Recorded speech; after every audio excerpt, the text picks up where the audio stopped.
او دختر قرار بود چی وقت بیایه؟ در وقت رخصتی تابستان میومد. وقت مکتب رخصت میشد. اوف، زیاد عاشقش هستم قدیر بیادر، اما قلب من بعد رقم شکستان. خنده کده برم گفت، فکر کردم که کدام چیز برم میگه.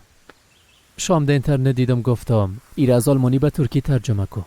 خب چی گفته بود؟ برم گفت گوه چاقک.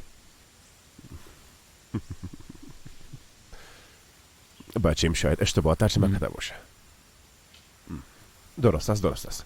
تشویش نکن، من حلش میکنم سولو. قدیر بیادر، ها؟ تو نمیخوای عروسی کنی؟